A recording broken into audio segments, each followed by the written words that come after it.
Bakit pati si Dr. Lindon dinamay mo, hindi ka na naawa? Nakita na bang kayo niya? At ikaw ang suspect. Tapos na ang palabas.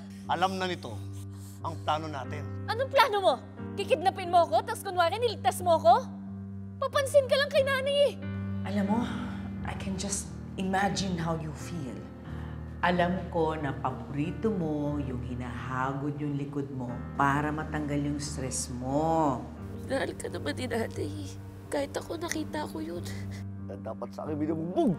Binubugbog, binubugbog, binubugbog, binubugbog. Na Carlos!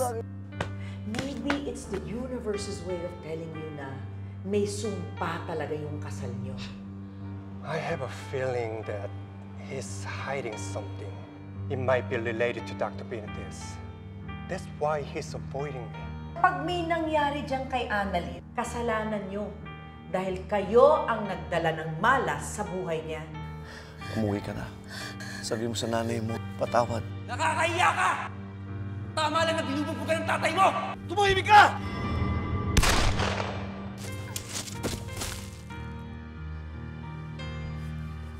Annalyn! Annalyn! Annalyn! Annalyn! Okay ka lang ba? Hindi ka ba nasaktan? Bakit ka pumaril? Babarilin mo ako? Ito kasi! Tinotorete yung utak ko! Hoy! Dahil sa'yo, muntik na mapahamak si Annalyn! Sino ba yun? Dok, tatlo lang tayo nandito eh. Nasisiraan ka na ba ng ulo? Hoy! Hindi ko sira ulo, ha? Hindi mo nakikita? Ayan, oh! Ha?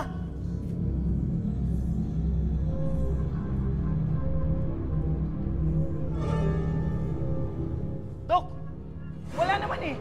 Tatlo lang tayo nandito. Subukan mong paalisin si Annalyn. Papatayin ko yan. Annalyn! Hoy! Huwag mong sasaktan si Annalyn, ha? Ha? Kaya tumigil ka na! Umalis ka na, Dax!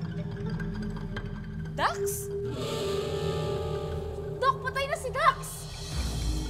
Hindi patay si Dax! Ayan, oh! Hindi mo nakikita? Ikaw, hindi mo nakikita?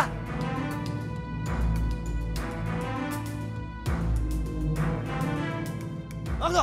Itali mo nga to! Isa mo! Di ba may usapan tayo? Sabi mo papalayain mo na ako, di ba? Annalyn, ayaw kong masaktan ka ni Dax. Baka pati nanay mo saktan niya. Magno, isa mo! Ipasok mo sa kwarto. Itali mo na! Ano ba tama? Nagpatay na si Dax! Dali na! Pumalag, dali ka na! Ano pumalag? Hoy, ikaw! Patahimikin mo na ako.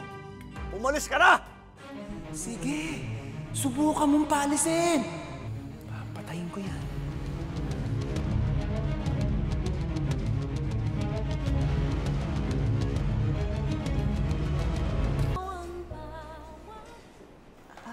Prayer vigil? Opo, Ma'am Lynette. Yun po kasi yung plano namin para sa speedy recovery ni Aling Susan. Para na rin po sana sa safety ni Annalyn.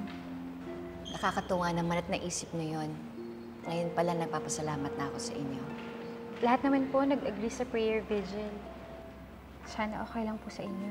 Ay, oo naman. Okay na okay. Salamat. Salamat po, Ma'am Lynette. Teka, anong prayer vigil to? Why am I not aware of this?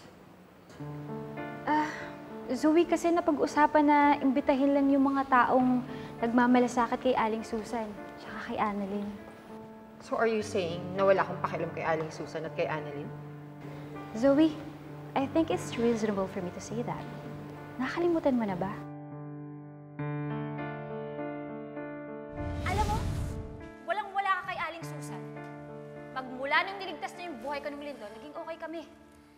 Susanatics na nga ako eh. Samantalang ikaw, wala kang ibang hatid kung hindi bad vibes. Bad vibes?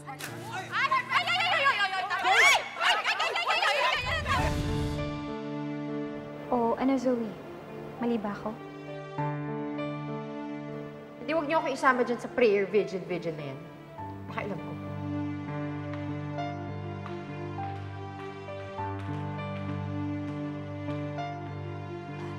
Joy, huwag mo nang pansinin si Zoe, ha? Okay po, Ma'am.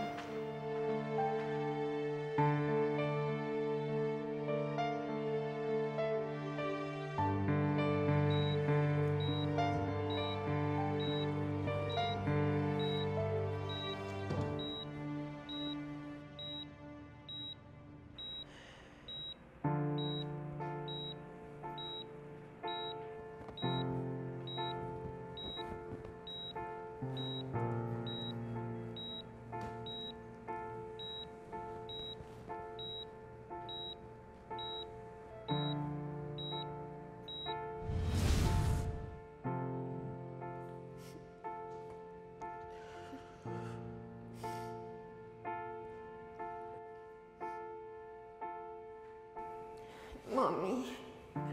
I can't believe you're gone. Sino na ang kakampi ko ngayon? Pagtutulungan na nila ako.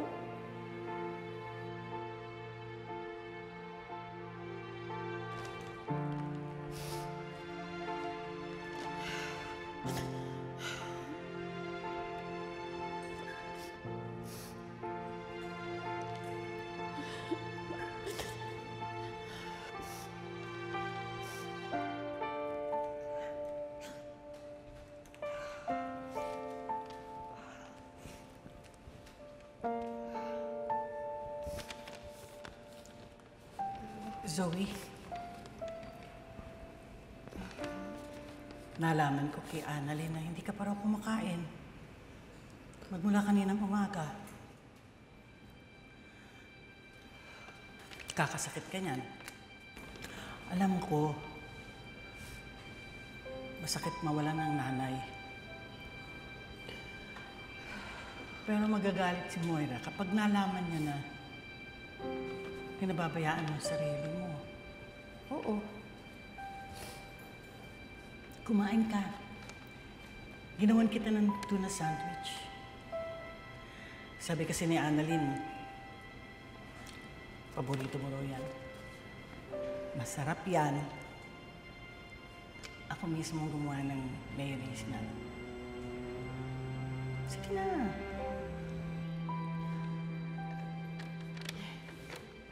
Salamat po. Sana hindi na kayo nag-abala. Alam ko, lagi tayong nag-aaway. Pero lagi ko rin iniisip na kapatid ka ni Annalyn. At ang mahal ni Annalyn, mahal din namin.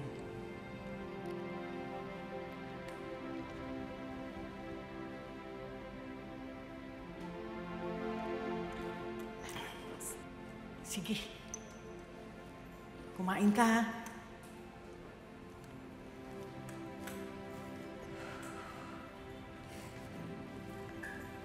Aling Susan.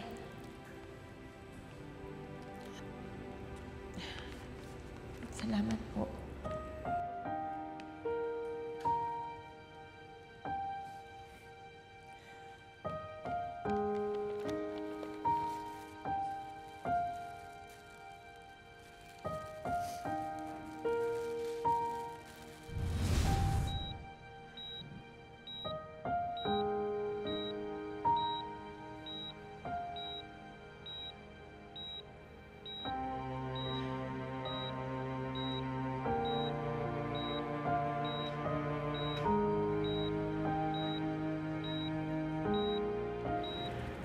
Huwag ka mag-alala, Aling Susan. Pagdadasal ko na gumaling ka. Hindi ko alam kung pakikinggan ba ako ng Diyos. Pero ipagdadasal pa rin kita.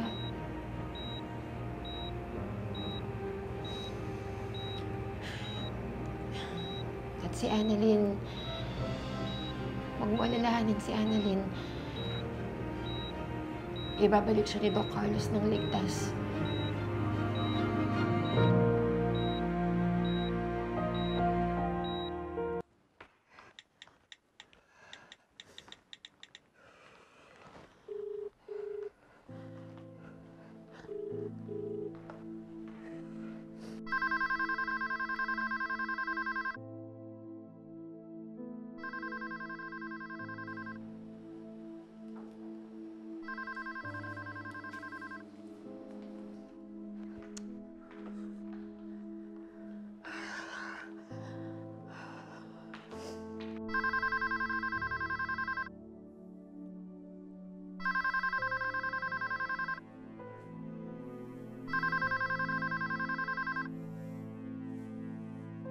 Hello, Zoe.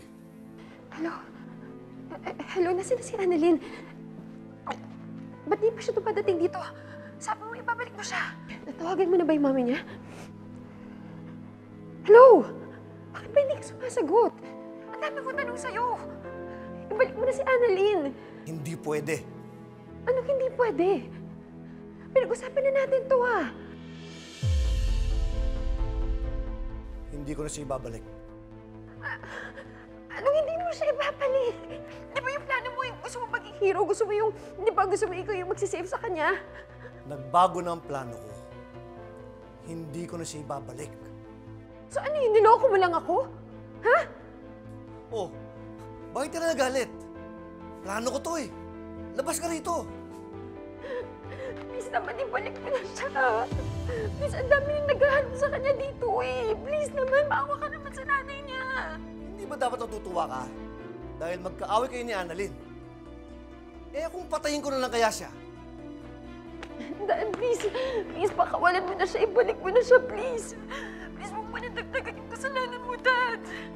Dad, please. Please, parang awa mo na, Dad. Dad, please, Zoe? Lilith? Zoe, bakit ka umiiyak? Ano nangyari? May problema ba kayo ng daddy mo?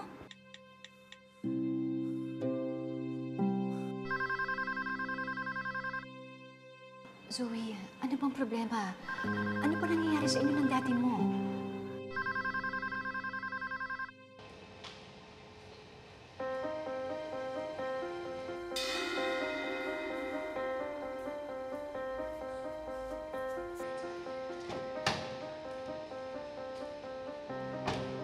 I will find out if my suspicion about you is true, Doc Cherry.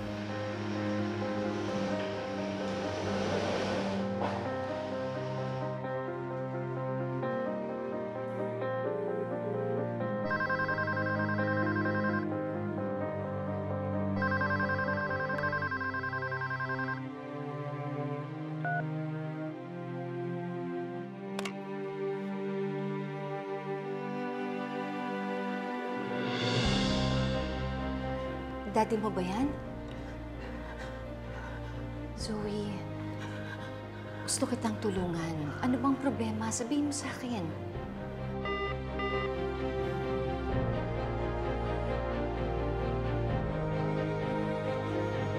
Zoe!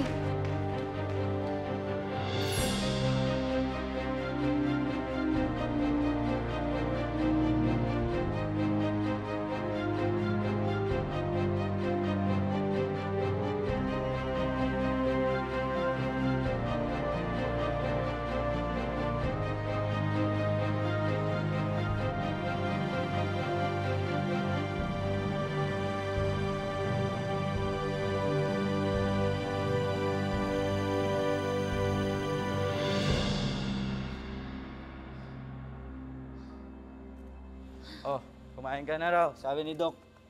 Ayoko. Huwag ka na magdrama. Hindi na maubre yung hunger strike mo sa amin. Kuya, nababaliw na siya. Nakita mo naman, di ba?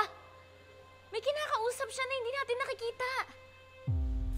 Napansin ko nga rin yun. Kaya, alam ko, hindi ka na niya patatakasin. Dahil chachap-chaping ka na niya, ilalagay ka sa box. Ito, kasya ka naman dito kasi maliit ka. Kuya, please, tulungan mo na akong tumakas. Gusto ko pa makita yung nanay ko. Eh, hindi naman pwede yun. Sayang ang binabahid sa akin nito. Malaki din yun. Kuya, sige na please. Putakasin mo na ako. Please, makonsensya ka naman. Ang mabuti pa, magdasal ka na lang. Para pag namatay ka, mapunta ka sa langit. Kainin mo na yan. At least, pag kinain mo yan, busog ka pag namatay ka. Kuya, please, tulungan mo ako. Kuya! Kuya!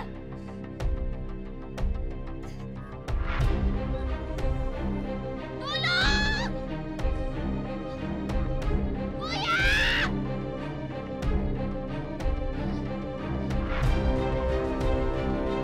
Tulong!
Carlos? Carlos? Carlos?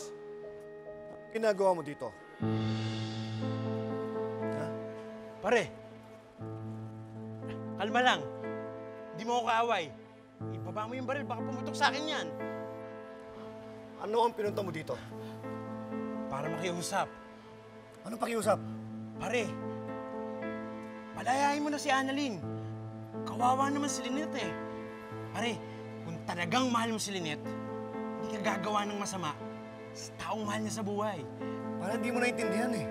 Parang may dahilan ako kung bakit ayaw kong paalisin si Annalyn. Kasi papatay siya ni Dax. Dax? Di ba patay na si Dax? Huwag kang maingay. Nandito siya. Kaya nga tinatago ko si Annalyn. Pare, ganito na lang. Mabuti pa tumakas ka na. Pwede kang mag-backdoor exit sa Indonesia. Tutulungan kita. Ako na bahala. Tatakas kita. Pakawalan mo lang si Annalyn. Pag pumayag ka, pare, gagawan ko ng paraan. Gusto mo mamayang gabi eh. Umalis ka na. Para ibalik mo na lang si Annalyn kay Lynette. Hayaan mo silang maging masaya. Sila ni Doc RJ. Pare, suggestion ko lang naman yun. Palayain mo lang si Annalyn, pare.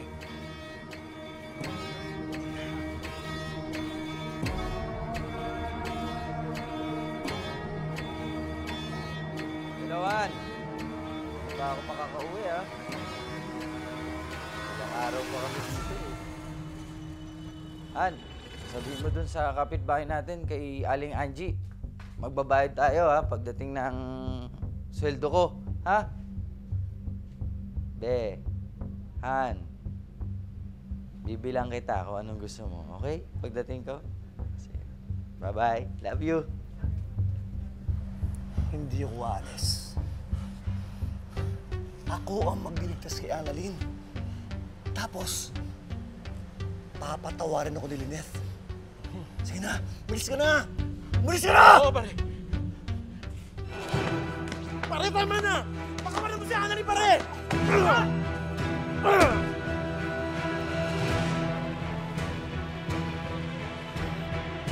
Oh, Dok, anong nangyari dito?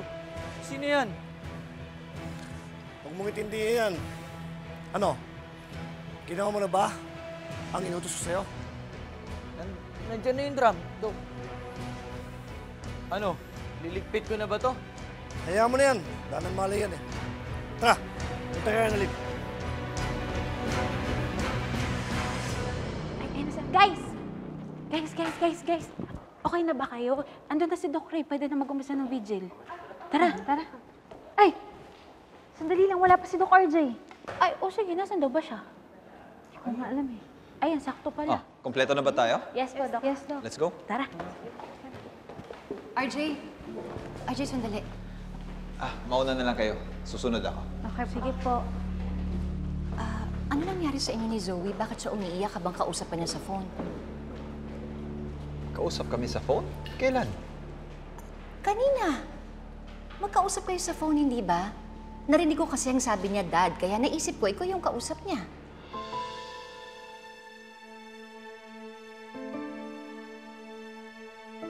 Hindi naman kami nagkausap kanina.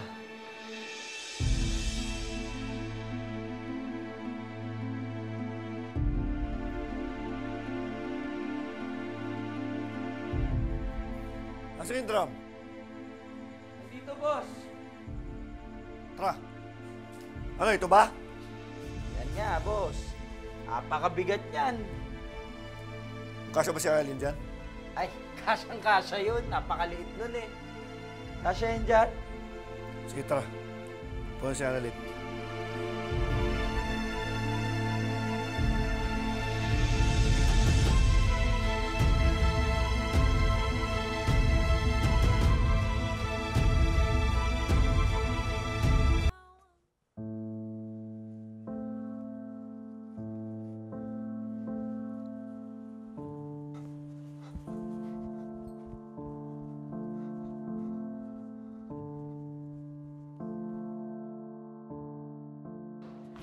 Zoe, sandali lang.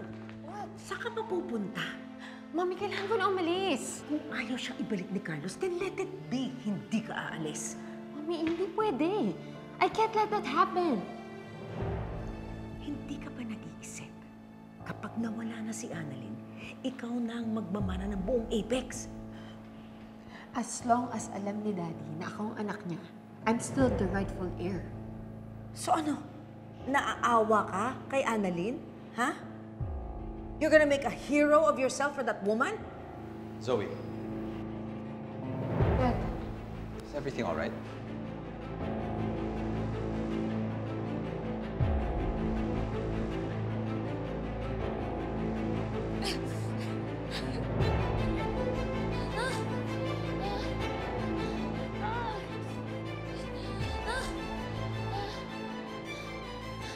Doc Carlos! Doc, please, makawalan mo na ako, please! Hindi pwede, Annalyn. Kasi baka saktan ka ni Dax. Kaya nga ako nagpabigay ng drum kay Magno eh. Para itatago kita doon. Itatago mo ako sa drum? Pinagulong mo ba ako, Doc?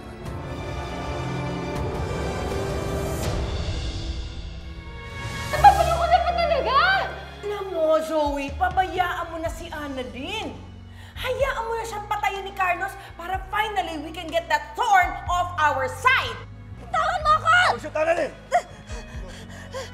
Tatawagan ko na lang si Carlos. Tapos uutiin ko siya. Papaniwalain ko. Hindi ako papayag, Lynette. Paano pag kayong dalawa ni Annalyn na makuha ni Carlos? Hindi tayo pwede mag-antay. Anong gusto mong gawin ko? Manahihimik lang ako dito? Get her out, you swinger! Annalyn!